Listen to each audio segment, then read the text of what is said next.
अपने कचहरियारा ज्यादा सारा थलौड़ी अरजा कर लौड़ी अरजा कर हे राजा कौशल्या रानी का मन बड़ा बेदेला रौरे के बोलावेली हो।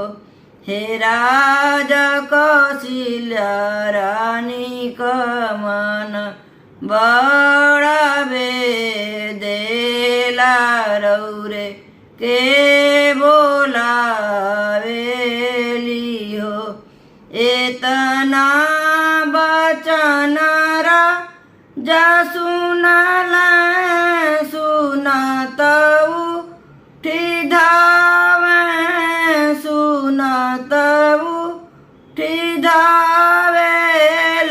हो। राजा पहुँचेल घर के कोनियावा जाओ रानी बेदेली हो। राजा पहुँचेल घर के कोनियावा जाओ रानी बेदेली हो।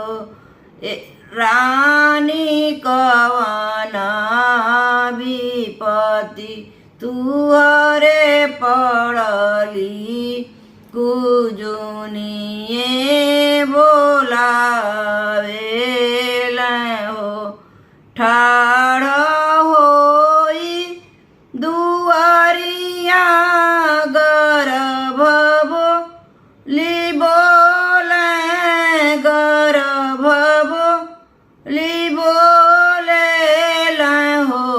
रानी कवना संकट तुहरे पड़ल कुजुनी ये बोलावेलू हो। रानी कवना संकट तुहरे पड़ल